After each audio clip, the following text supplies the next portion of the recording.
Hi everybody, it's Lisa McKay from Evolve Your Body, and I'm really excited because this is my first video where I get to answer the questions that you emailed me with. So I'm like super pumped about it. So the first one that I picked is a question that I get asked a lot, and that is basically how do you make food taste good without making it fatty, okay? So I put together two different things for you. So that maybe like something's a little bit outside of the box, maybe we don't know about different spices, that sort of thing. So I did two different types of marinades, and I'm going to show you the first one. So the first one here is something that I do with herbs almost every week in my meals, and it's kind of a way to preserve it and also to add flavor without adding a lot of extra fat and calories and that sort of thing. So I chose chicken as my subject for the day, and then I basically made a cilantro pesto. So cilantro, if you don't know what it is, it looks like parsley kind of. So if you're in the grocery store and you're not quite sure what it is, take a little piece of the leaf and just smell it, and you'll be able to smell it's like really florally and a lot different than parsley. So out there are definitely cilantro lovers and there are cilantro haters.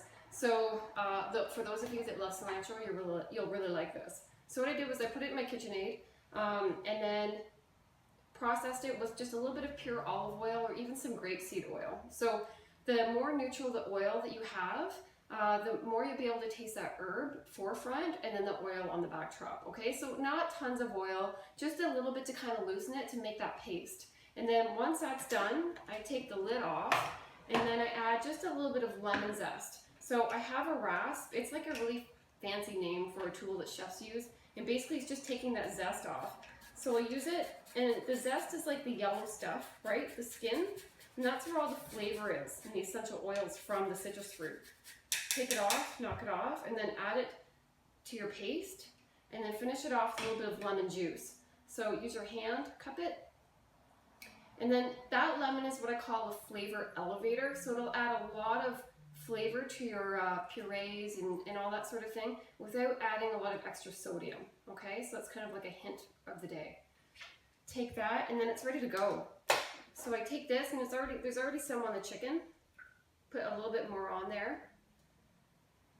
Set it to the side and then just kind of rub it in. So because it's a marinade, it has to sit for a little bit, right? So we're gonna do that. You can put it in the fridge for 30 minutes. But really it needs like 4 hours or even the day before. So if you put that together, right, and then you're set for like 4 days, do a big tray of it. So I do that on Sundays, right? So even when I make all my meals, this is like times 40 or times 50, okay? And then for you guys, to get more bang for your buck, you know, you're gonna take that chicken, marinate it, do that with basil, do it with cilantro, do it with parsley, like any sort of green herb you can do that with. And the next one I have is a dry rub. So these are spices that you'll see on my menu almost every week because I really love them, and there's a reason why I love them, and that's because they bring out natural flavors. First one, smoked paprika. So anybody that knows me right now that's watching this video is laughing because I'm like the queen of using smoked paprika, especially with like beef and pork dishes. Okay, second to that is cumin. So cumin is a really nice accent to the smoked paprika. You'll find that in chilies and braised beefs and all that sort of thing, okay? Then on the forefront here, we have cinnamon. So, you know, almost every kitchen has cinnamon in it. Use it.